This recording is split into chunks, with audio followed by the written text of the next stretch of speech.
In this presentation, we will add customer jobs to QuickBooks Pro 2019. For more accounting information and accounting courses, visit our website at accountinginstruction.info. Here we are on the home page. We currently have the open windows open, the only open window being the home page. You can open the open windows by going to the View tab and selecting the View Windows list.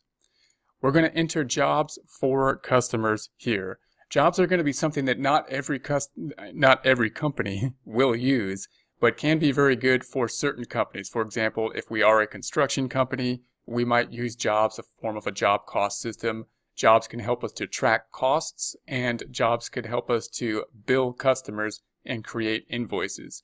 And so anything that's going to be customized, we might use jobs. It's also something that could be used in bookkeeping companies or accounting companies, CPA firms, law firms who need to track the information that they are putting together by customer and by job, so that when we invoice those customers and jobs, we can put this information and create the invoice in those ways. So service companies could use jobs in a job cost system as well to help us basically track the costs or the amounts that we are going to bill per job. Construction companies will use a type of job cost system. We won't get into the type of complexity that might go into a construction company for a job cost system, because they are usually going to use jobs in terms of a longer process, meaning jobs that we're going to have to track over a longer period of time.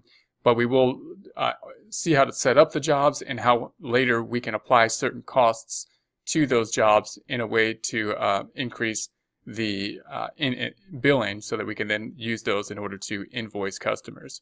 So in essence, jobs are going to be for custom jobs. They can also be for anything we make custom. So if we make custom jewelry, or if we make custom surfboards, or custom any kind of custom thing that we're going to make, we would want to track what we're putting together within a job cost system, and we might want to add the information, the costs together per job.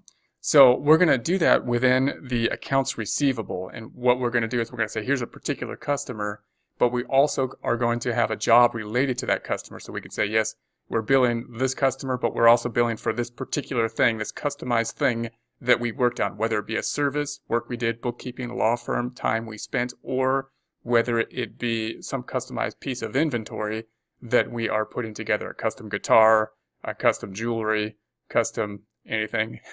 So what we'll do is we will go up top. Well, there's a couple ways we can go. We can go into the customer center is what we want to do. We can do that here from the home page. I typically like going to the drop down for customers in this case and going to customer center.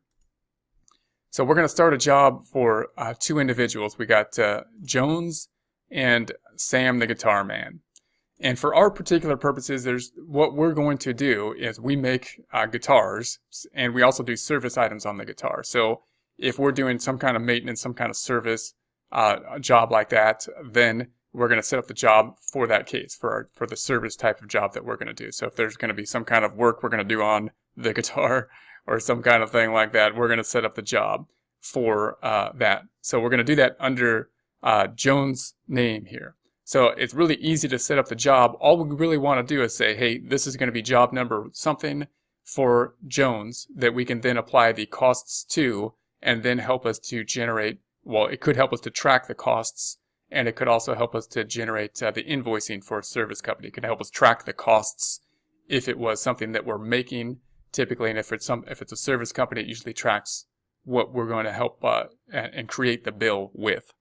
So we're going to go here to Jones Guitars, and all we're going to do is go up top and say new customer and job, and we want to add a job.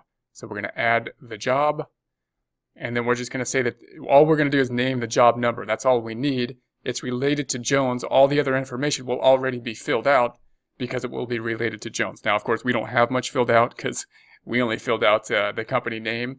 But any kind of contact information will be the same for the company as it will for the job that's going to be applied to that particular company.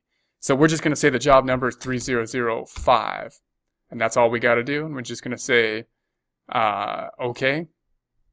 And there we have it. So it'll be represented by having Jones and then a subcategory of the job. So then when we start to assign costs for this particular job, we'll assign the job number, not just Jones Guitars. And that'll apply it to the job number, which of course is related to the customer, Jones Guitars. Then we're going to do the same for Sam the Guitar Man. So we got Sam here. Make sure to select the customer before we add the job, because again, it should add this kind of sub customer here. So we're gonna be on Sam the Guitar Man. We're gonna select new customer and job, and we want to add a job. So we're gonna add a job, and the job then is going to be job number 4002.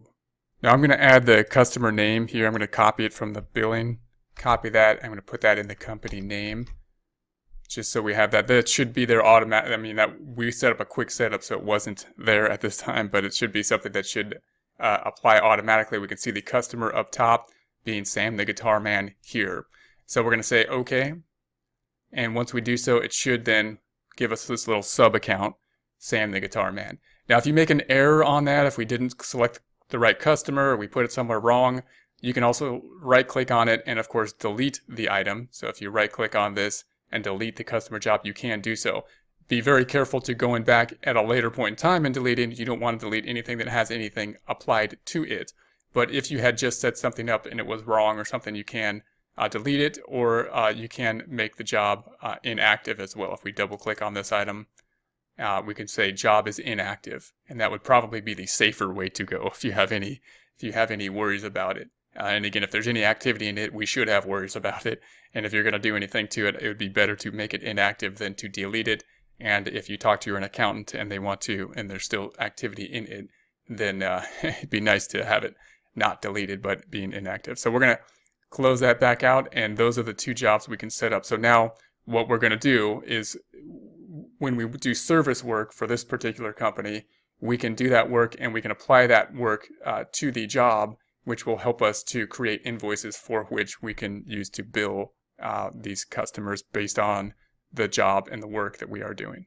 For more accounting information and accounting courses, visit our website at accountinginstruction.info.